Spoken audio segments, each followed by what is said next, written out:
Assalamualaikum warahmatullahi wabarakatuh. Kembali lagi dalam video pembelajaran kali ini kita akan membahas permutasi. Melanjutkan video yang sebelumnya mengenai permutasi sudah dijelaskan mengenai definisinya. Selanjutnya kita masuk ke materi permutasi dengan semua unsur berbeda atau kita kenal dengan permutasi tanpa pengulangan.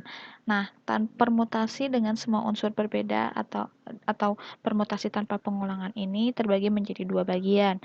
Yang pertama yaitu permasalahan ketika semua objek dalam permutasi ini dibentuk. Ada sebuah dalil mengatakan bahwa jika kita mempunyai n objek yang berbeda, maka banyak permutasi yang dapat dibentuk dari semua objek itu ada permutasi n dari n objek sama dengan n faktorial. Seperti itu. Sekali lagi, cara membacanya notasi ini yaitu kita pakai pointer. Dari sini, permutasi n objek dari n objek sama dengan n faktorial.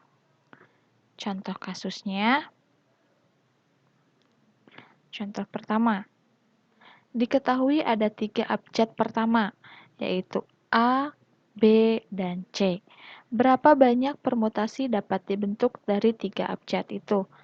Nah, penyelesaiannya, posisi ketiga abjad itu dapat digambarkan dengan kotak-kotak sebagai berikut. Di sini ada posisi pertama, posisi kedua, dan posisi ketiga. Pada posisi pertama dapat dipilih 3 abjad. 3 abjad? Ya, 3 abjad. Pertama ada A, B, dan C.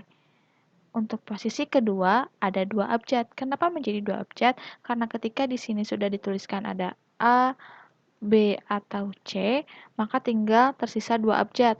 Entah itu A, B, atau C. Nah, ketika di sini A, berarti pilihannya tinggal tersisa, atau ketika di sini B, berarti sisanya tinggal AC, atau ketika di sini C, berarti sisanya tinggal AB. Seperti itu. Nah, selanjutnya berarti pada posisi ketiga tersisa berapa, dapat dipilih berapa abjad? 1 abjad. Entah itu A, entah itu B, atau C. Ketika di sini sudah diisi, di sini diisi, berarti di sini hanya ada 1 posisi. Jadi, banyaknya permutasi yang dapat dibentuk itu ada 3 permutasi 3 objek dari 3 objek sama dengan n faktorial. Di sini n-nya adalah n-nya sama dengan 3 faktorial. Sehingga 3 faktorial itu sama dengan 6 susunan. Ke-6 susunan itu diantaranya adalah bisa A, B, C, atau A, C, B, atau B, C, A, atau B, A, C, atau C, A, B, atau C, B, A. Seperti itu. Contoh kasus kedua. Dalam berapa cara 6 buku pelajaran berbeda dapat disusun pada sebuah rak buku? Jadi pertanyaannya ada 6 buku pelajaran nih yang berbeda. Misalkan kita penyelesaian dulu aja. Nah, si 6 buku ini akan disusun di rak buku. Berarti berapa cara nih susunan yang akan kita bentuk? Banyak cara penyusunan ke-6 buku pelajaran yang berbeda merupakan permutasi 6 unsur dari 6 unsur atau permutasi 6 objek dari 6 objek sama dengan n faktorial. Dengan rumus diperoleh 6 faktorial berarti 6 kali 5 kali 4 kali 3 kali 2 kali 1 sama dengan 720. Jadi banyaknya cara menyusun 6 buku pelajaran yang berbeda pada rak buku adalah 720. Bagaimana? Mengerti? Jadi kita coba gambarkan ya. Mana putih? Misalkan bukunya tuh ada buku A, buku B, buku C, buku D, buku E. Di sini ada posisi 1, 2, 3, 4, 5, 6.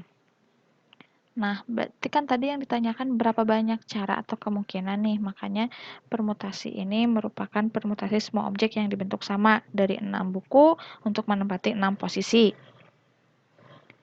Posisi pertama itu bisa diisi oleh buku mana saja, entah itu A, B, C, atau D. F ya, 6 buku. Sorry, 3, 4, 5, 6 ya. Ya. Nah, berarti di sini ada 6 kemungkinan kan? Ada A, B, C, D, E, F. Nah, ketika misalkan di sini taruh misalkan kita simpan buku B, misal. Berarti di sini ada berapa kemungkinan? Ada untuk penyusunan buku kita yang B kita coret, misalkan. Oh, berarti ada sisa berapa? 1, 2, 3, 4, 5. Berarti ada 5 kan? Misalkan buku yang di sini adalah buku D. Dicoret. Berarti ada sisa di posisi ketiga ada berapa buku nih yang bisa menempati? Berarti ada 1, 2, 3, 4. Ada 4 buku. Misalkan buku di sini adalah buku F. Di sini F. Nah, berarti di posisi keempat ada sisa berapa buku nih? 3 kan? Misalkan buku yang menempati ini adalah buku E. Berarti E kita coret. Nah, selanjutnya di posisi kedua berarti tinggal ada sisa 2 buku C atau A. Misalkan kita simpan buku A. Nah, selanjutnya berarti di posisi terakhir itu hanya tersisa tinggal buku mata pelajaran A. Tinggal satu pilihan. Oleh karena itu, 6 kali 5 kali 4 kali 3 kali 1. Makanya dinamakan dengan 6 faktorial untuk menghasilkan posisi dari 6 buku, 6 posisi. Selanjutnya, permutasi tetap masih sama dengan tanpa pengulangan.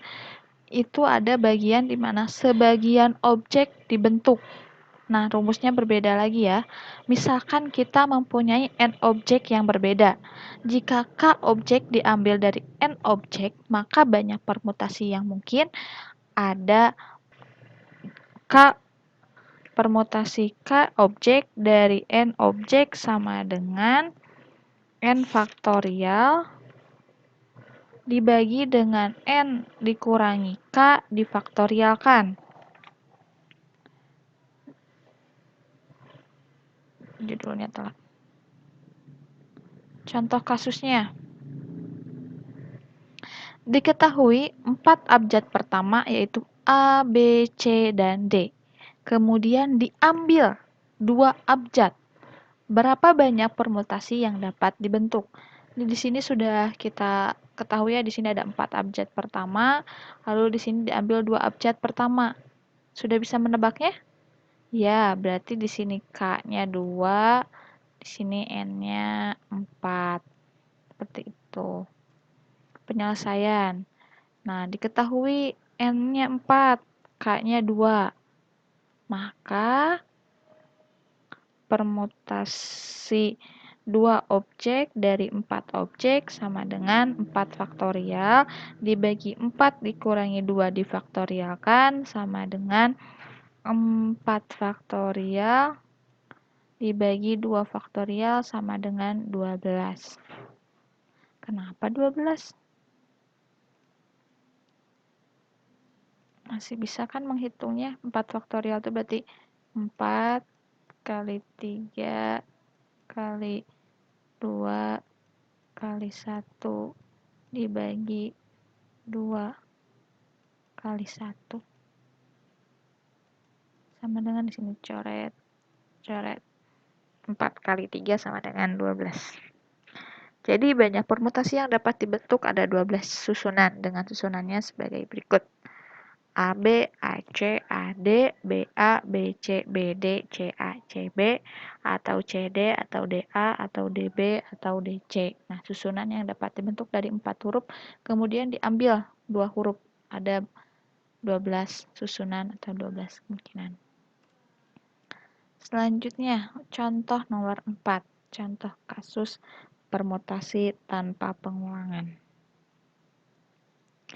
Tentukan banyaknya susunan 4 huruf berbeda yang dapat diperoleh dari kata mentari. Nih, kata mentari terdiri atas 7 huruf yang berbeda. M, E, N, T, A, R, I.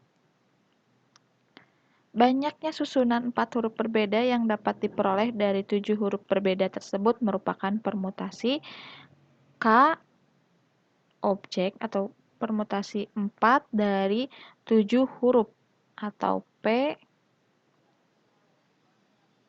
4 dari 7. Jadi banyaknya susunan huruf yang dapat dibuat adalah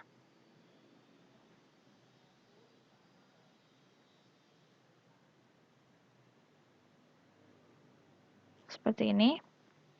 Permutasi 4 dari 7 sama dengan 7 faktorial dibagi 7 dikurangi 4 difaktorialkan. Kita tulis cukup sampai 3 saja karena di sini biar untuk memudahkan bisa dicoret, coret hasilnya 7 kali 6 kali 5 kali 4 hasilnya 840. Jadi banyak susunan 4 huruf berbeda dari kata mentari adalah 840. Sekian untuk, masih ada contoh 5. Diketahui 5 mobil berbeda dan 4 motor berbeda sedang diparkir berbaris. Berapa banyak carakah barisan kendaraan ini dapat dibentuk dengan urutan kendaraan yang berbeda jika 2 motor harus ada di depan? Masih sama dengan soal-soal sebelumnya, namun di sini ada syarat, di mana jika 2 motor harus ada di depan. Penyelesaiannya, misalkan kita dengan membentuk gambar. Berarti di sini ada posisi 1, 2, 3, 4,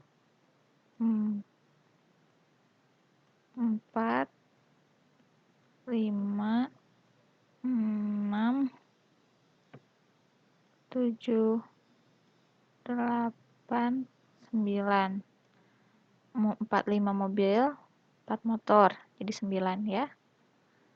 2 kotak tempat pertama diisi dengan 2 motor yang dipilih dari 4 motor yang tersedia, karena tadi ada syarat di mana jika 2 motor harus ada di depan. Maka banyak cara memilih 2 motor dari 4 motor tersebut adalah permutasi 2 dari 4.